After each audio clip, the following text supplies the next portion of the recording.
Hey everybody, this is Dalton Burkhardt, and this is my continuous improvement, my story, focusing on Dodge City Unified School District.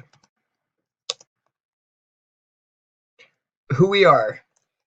If you can see from the chart, we have a makeup of male, female, of the white students, black students, Hispanic students, American Indian or Alaskan, Asian, multi-ethnic ethnicities, free lunches, free and reduced, and special education.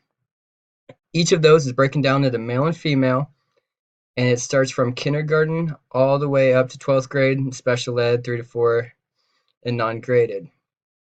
As you can see, the totals overall is 6,951 students, of which 3,647 are male, 33,304 are female.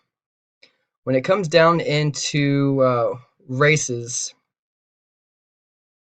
it's not mentioned, but for the white, but the Hispanic culture is very large within our community, with males coming at 2,854 and females coming at 2,581.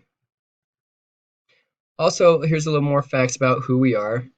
As you can see, this is for 2014, 2015. We are in this chart right here of 6,936 roughly students. As you can see, we are projected to keep growing even more by the 24 and 25. Some facts, pre-K through 12 enrollment is 6,946. Dodge City High School has 1,900 students. Comanche Middle School, 690. Dodge City Middle School, 695. We have 438 licensed teachers, 859 classified staff. And once again, as you can see, our Hispanic population is very, very high within our school district. And with that, we have a lot of free and reduced lunches, and a lot of students come in that are in the ELL programs. How do we do business? I found a chart on the district website on exactly what our funds are going to. As you can see, our funds of 2017 2018 are mainly into the instruction, coming at 51,600 $51,600,481. As you can see, I feel personally that our student services need to increase a little bit more, along with our debit services and capital investments. Where are we now? This is a chart based from the state and our district itself. This is on the math scores. The level 1, which is the brownish color, is the lowest score, level 2, second lowest, level 3, and so on and so forth. As you can see, Dodge City School District in 2017 to 2018, the level 1 stayed about the same, level 2 roughly the same, 3 we had a slight increase from 15.81% to 16.39, and in the top level 4 we are very, very subpar. I believe it was in the 2%. If we compare that to the state, our uh, our level 4s are 7% lower. Our level 3s are 8 to almost 10% lower. Our level 2s, on the other hand, are really close to the same.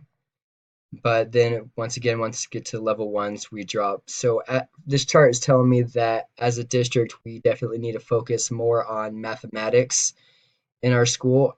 From going to the Dodge City High School and my elementary life, I have noticed that we do focus more on reading and just job skills rather than math, and I feel that has become a large issue within our district. Why do we exist? The mission of the USD 443 is to prepare our students to be capable, contributing participants in a changing world. It's pretty self-explanatory. We are setting up our students just to be able to contribute, be able to participate, and just be able to be a functioning member to society. Where we want to be. This was once again found on the district website. The academic excellence, we want to increase student achievement, comprehensive educational programs, supplemental programs, and services. We want to increase all of those. The learning environment, we want to keep our environment and increase it, the safety and orderly school climate, alternative education programs and services, facilities planning and development. Under the staff development, we need to staff recruitment and retention. I've noticed that has become a very large issue within our school district. I believe it's just an area issue. Our Western Kansas is really, really windy. It's really, really dry. There's just not much recreational activities to do, which I feel a lot of the newer, younger teachers that are just graduating college, they want to be able to still have fun, be able to explore, and also use the environment in their teaching. And when the landscape is as Western Kansas is, the main focus that we can keep is ag. And if you're from a bigger city, you don't know much of agriculture. We need to increase our parental involvement. Effective communication is another issue. A lot of our parents are only Spanish speaking. So for me, for instance, I have to have a bilingual para to be able to translate effectively with me. When she is not there, communication with myself and the parents is pretty much non-existent. Just the communication barrier just makes things really, really difficult in this area. And the accountability, the fiscal responsibility and accountability, resource allocation and management, and advocacy of public education. What are the gaps? Relating back to the previous math scores and the enrollment scores, as you can see, we are increasing and our math scores are slowly getting better. So obviously, we are putting an emphasis on math with an increase in new students. It's not a huge increase, but hopefully, as the graphs keep showing us, we just keep improving. That's the overall goal. Root causes. The reason, some of the root causes that I believe that we're struggling with our math scores, a lot of our reading scores, communication, and just a lot of other issues that we have in our districts is a large amount of ELL students. A lot of our funding and focus goes to the ELL students. We're trying to get them involved into the classroom, try to get them ready to move on from the school district and get into the real world. And to do that, we have to be able to supply them with the basic knowledge and skills that they need to be a successful member to society. Another root cause is teacher retention. We are consistently struggling to find teachers to fill positions. I feel if we had the teachers consistently there for 5+ years, just develop their skills and then help the students as well, it will definitely change more skills. We need to put more emphasis on math. Um, just the mathematics in general. We saw that we are below state on the math scores, and we really need to do that and improve that. With that, I know a lot of the students don't feel that math is of importance because in our city we have two very large meat packing plants, and a lot of the students see the money that their parents or family members make, which is a good amount of money. So their focus is not on school, but you know what? Get out of school so I can go work at the plants and be able to buy the new cars and all that stuff. But as teachers, we need to help focus and let them know that with math skills and their reading skills that there's promotions at the plants that can reward them for having the basic knowledge and background. Another root cause is we need to record and analyze more data to assess variables in growth. Just being able to say, oh, Dodge C's math scores are this and this and this, we need to be able to find why this is this. Why are we so low in this? And then try to be able to fix the issues. Even if it costs more time focusing on math instead of the social studies and all that stuff. I feel personally that math is a key to problem solving, a key to abstract thinking, a key to just being able to work something out and solve it. How can we get to where we want to be? We need to put more emphasis on math and sciences, like I said earlier. Teach staff how to analyze data to make improvements. Teachers need to consistently look at the data that they have from their assessments and how they are doing their lessons and be able to grow off of that. If they see that the students are struggling in a particular area, they need to be able to see why that's happening, make the adjustments, and then go back and develop that student's skills. Staff development for technology. In our school, the teachers that have stuck around are a lot of the cases on the older side that are not very familiar with the new technology developments. And I feel that we need more staff development to be able to incorporate new ideas into lessons, engage the students more. And with the technology, we can record our data, we can analyze the data, just everything to make the student's success more likely to happen.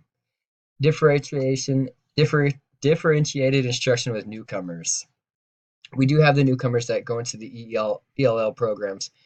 We need to set their lessons and stuff that help them not only understand the topic, but also help them learn the language as well.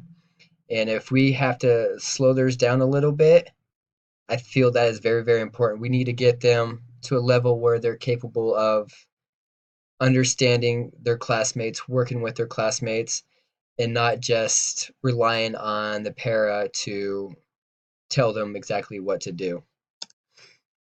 How will we implement? I feel the professional developments with the technology, reading, recording, and analyzing the data, I feel that's very, very important. We need to develop partnership with outside resources. I feel if we have the meatpacking plants come in and discuss with our students why it is important to understand math and the sciences, that the students will feel engaged and energized in it, knowing that if they develop a background in that, they can move up in the companies, even if that's where they want to stay at the plants, they can move up in the companies and have a less backbreaking, more or less job, less physical labor. Finally, teacher trainings on interdisciplinary lessons focusing on math and reading. I know a lot, and I've sat through a lot of classes where their main focus is their subject. They're not trying to incorporate other classes, other lessons into theirs. If they're focused on strictly the Civil War, that's it. They're not going to try to incorporate math skills in it. They're not going to try to incorporate science skills in it. And I feel that's very, very important because the students need to get a real world aspect of how everything can coincide and be put to use in real world situations. How will we evaluate our efforts? I feel if we have surveys sent out to the parents, asking them how we're doing, how their students feeling about school, what they're struggling with, what they need to see improvements on, that as a district we can analyze the surveys, analyze the records, and try to make improvements. The assessments, we have a post and pre-assessment to the students, and we could see exactly over time how much they have changed. And based on that, we could see where we need to put more emphasis at in each particular lesson or subject. And then constant evaluation of data. We need to record the data, evaluate it almost on a regular basis, see where your students are. That is the main thing, is to see growth. It's not just having high test scores, it's you want to see each individual grow. And to do that, you need to consistently look at their data, see what they're struggling with, implement new ideas, new strategies, anything you can do to help see the students succeed. And that is what I have for the change in our assignment. It was a pretty interesting little assignment seeing about my school records, our school improvements and stuff like that. I enjoyed this lesson and thank you for your time.